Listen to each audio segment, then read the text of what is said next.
여기서 가장 여러분을 힘들게 하는 거. 나는 책과 저자가 말하는 객관적 메시지와 나의 경험과 배경 지식을 바탕으로 한 내가 느낀 주관적 메시지 이게 있는데 요게 이거를 잡아먹으면 아까 말처럼 이제 편협한 해석이 될 수 있어요. 그래서 이걸 우선은 분리하자.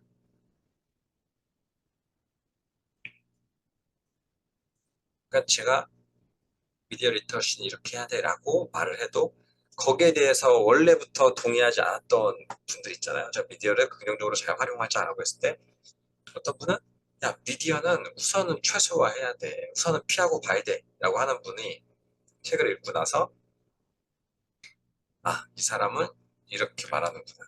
하지만 나의 거랑 다르다. 라고 분리를 하는 게 더 많이 얻어갈 수 있다는 거예요.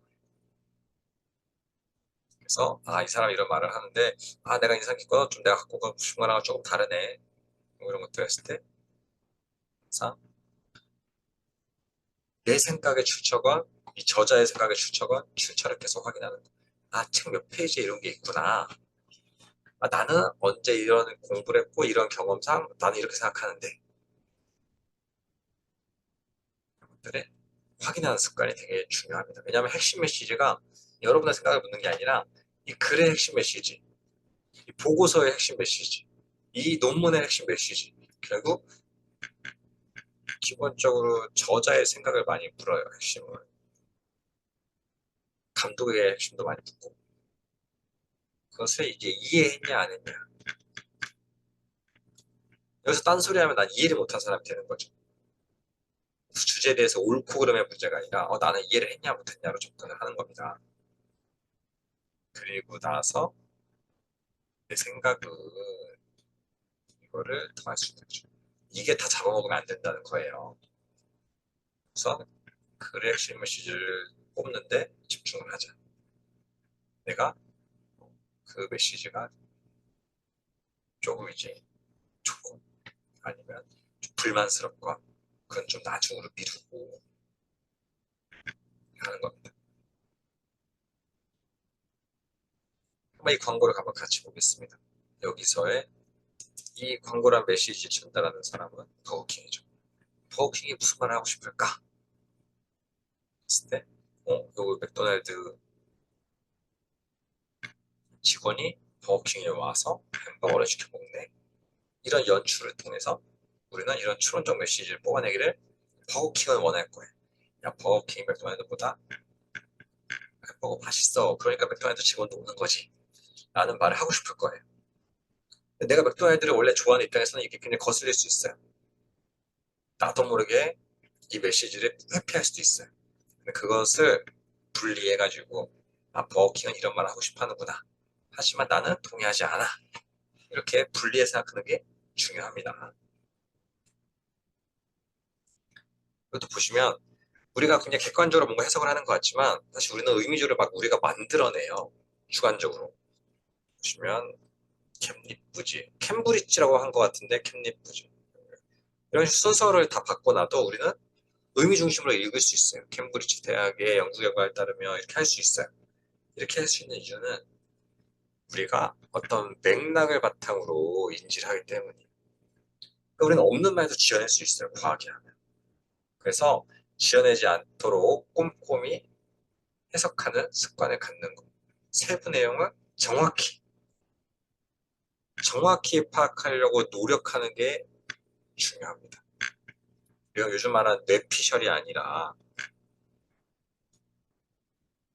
정확히 이해하는 힘이 굉장히 중요해지는 시대예요.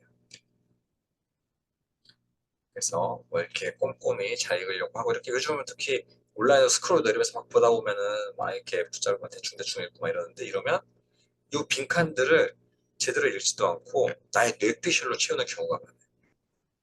그러지 말고 꼼꼼히 읽고 세부 내용을 잘 파악하는 게 핵심 메시지 보는데 중요한 요소입니다. 그래서 우리가 좀 제 눈에 안경 이런 걸 많이 쓰죠. 콩깍지. 근데 정확한 해석을 위해서는 콩깍지를 살짝 벗어둬야 돼요. 나는 그렇게 해석했어. 나는 그렇게 보여. 라고 하는 건 2차 해석이고 우선 1차 해석을 하기 위한 노력, 그리고 나서 2차를 하는 게 건강한 문해력 습관입니다. 우리가 평소에 생각하는 뭐 맛집도 마찬가지고 영화도 마찬가지고 아이씨 내가 느낀 대로 보는 거지 라고 생각을 많이 할 수 있어요. 굉장히 존중합니다. 저는 계속 지금 문해력 입장에서 말씀을 드리는 거예요. 문해력. 잘못했냐 그래서 하지만 이런 것도 결국은 어, 여러분의 주관도 있지만 객관이라는 것도 존재한다. 저 같은 경우는 사실 맛집을 잘 모르거든요. 따지지도 않고 했을 때 뭐 이렇게 막 사람들이 맛있다고 하나 이 사람들이 이런 거 맛있다고 하고 인기가 많은 거구나. 뭐 나는 별론데 나는 맛있는데 사람들이 별로라고 하는구나. 이런 것들을 계속 구분을 하려고 노력을 많이 해요.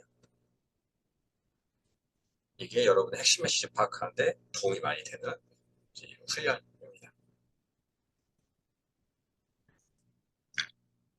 그리고 많은 사람들이 책을 읽을 때 이런 훈련을 안 하면 어떤 문제가 생기냐면 내가 편한 대로 받아들여요. 그래서 독서 모임 같은 거 했을 때 되게 재밌는 예로 하나 보여드리면 장하준의 경제학 레시피라는 책을 읽었어요. 여기서의 핵심 키워드 뭘까요? 경제학이죠. 근데 경제학을 낯설고 힘들어하는 분들이 요리에 많이 더 꽂혀요. 그러니까 요리를 통해서 경제학을 이해하자는 이 의도, 이 의도에서 비중으로 따지면 경제가 70, 요리가 30이라고 해요. 예를 들어서 그 30 정도만 이해를 잘 활용해서 결국 경제학을 이해하면 의도가 달성된 건데 많은 분들이 마늘이고 초콜릿이고 연어고 뭐 이런 식으로 요리 이야기를 더 많이 하는 거예요. 그거는 은연중에 내가 핵심을 회피하는 겁니다.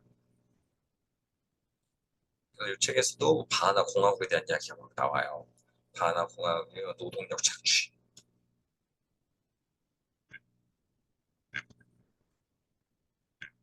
이런 경제적인 시스템에 대해서 이야기합니다. 왜냐하면 경제학 책이니까. 근데 이거 이해하기 힘들었을 때 아, 바나나 진짜 뭐 좋아하는데 바나나 다이어트가 이렇게 잘 되고 있는데 막 이런 얘기를 막 해요. 그 이 책을 읽고 나서도 핵심 키워드랑 멀어지는 핵심 메시지 파악과 멀어지는 독서를 하게 되는 겁니다. 그래서 의도적으로 분리하려는 노력, 내가 힘들어도 이해하려는 노력이 중요해요. 소설도 마찬가지입니다. 소설도 거의 뭐 열려있긴 하고 메시지라는 게 없긴 하지만 그럼에도 불구하고 쓴 사람이나 뭐 의도가 있긴 있거든요. 그 의도를 강요하지 않을 뿐이지. 의도를 파악할수록 내가 느낄 수 있는 감상의 폭이 넓어져요. 깊어지고. 그래서 또 홍어라는 소설을 읽고 나서 왜 제목이 홍어일까요? 상징하는 게 뭘까요? 뭐 아빠를 닮았고 습성이 어쩌고 이런 이야기를 해요. 그러니까 저자가 수많은 생선 중에서 홍어를 소재로 한 이유가 있을 거잖아요. 그걸 궁금해하는 거예요. 저자는 왜 홍어 이야기를 할까? 그걸 바탕으로 해석하고 여러분이 깊이 있게 사고를 하는 거죠. 근데 이걸 사고를 회피할 때 홍어 맛있어요. 해산물 조심해야 되는데 이렇게 하다가 이런 정말 저자의 의도, 이런 결말을 한 이유, 제목을 이렇게 한 상징성 이런 것들에 대한 해석이 이제 비중을 잃게 돼요. 핵심 메시지라고 했을 때 이건 여러분의 그냥 개인적인 주관적 감상이고 핵심 메시지라고 했을 때는 이런 부분에 좀 더 신경을 많이 써야 됩니다. 똑같이 이제 보면 흥부전 읽었다고 했을 때도 흥부전의 핵심 메시지 뭘까요? 라고 하면 권선징악 작가가 하고 싶은 말이에요. 근데 저는 사실 동의할 수 없어요 라고 하면은 주관적으로 또 이런 얘기 하면 돼요. 제비가 더 불쌍해요. 흥부처럼 살면 안 되는데 그러니까 작가는 흥부를 되게 이렇게 찬양하지만 독자 입장에서 흥부 별로일 수 있어요. 근데 이거는 분리된다. 분리. 이해하는 힘을 키우기 위해서 말씀드립니다. 그런 면에서 글의 이제 핵심 작가의 강조하는 부분을 표시하는 거 그리고 인상 깊었던 부분을 표시하는 거를 분리하세요. 그러니까 아까 밑줄 긋는 걸 되게 제일 중요하다고 말씀드렸는데 밑줄 그으면서도 여러분이 좀 분리를 해보는 거예요. 아, 저자가 이 부분에 힘을 줬구나. 저자가 이 말 하고 싶은 것 같아. 라고 하는 것과, 와, 나 이 부분 진짜 좋은데. 저자가 힘을 줬는지 안 줬는지 모르고 오히려 힘을 안 줬을 수도 있는데 그래도 나는 이 부분이 더 좋더라.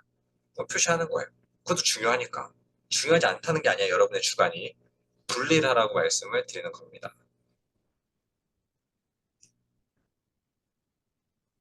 분리를 하지 않으면 여러분도 모르게 확증 편향을 할 위험이 있어요. 그러니까 여러분 믿고 싶은 것만 믿고 막 하지 않으려면 계속 분리하면서 눈을 뜨고 귀를 여는 게 중요하다. 이런 말씀을 드립니다. 그리고 여러분이 이해한 핵심 메시지를 조리 있게 표현하면 굉장히 도움이 많이 돼요. 요약해서 하는 거죠. 아, 이 글은 이런 내용을 담고 있어. 이렇게 조리 있게 핵심을 말하고 그 다음에 난 이렇게 느꼈어. 플러스 알파로 더. 요약자라는 사람이 결국 핵심 이해를 잘하는 사람 경우가 많거든요. 결국 우리가 요약이 간추리는 거잖아요. 압축하는 거. 압축하는데 무엇을 기준으로 압축할 것인가. 그러면 중요한 것을 기준으로 압축을 해야겠죠. 그런 포인트로 잘 전달하는 게 중요합니다. 그래서 다시 말하기 표현을 하거든요. 다시 말하기, 설명하기. 여러분도 이해한 내용을 모르는 사람한테 가볍게 내가 설명을 잘 할 수 있는지 이게 하나의 이해의 척도이기도 합니다.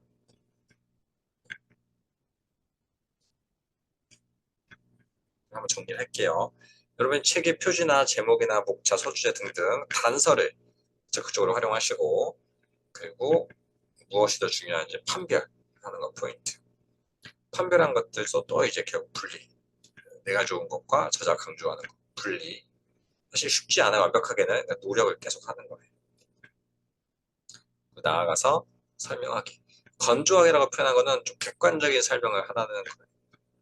그리고 너무 친한 사람한테 대충 설명하는 게 아니라 낯선 사람한테 조금은 객관적인 정보를 전달하는 마음으로 설명을 해보죠. 이것이 핵심 키워드란 메시지를 파악하는데 중요한 훈련,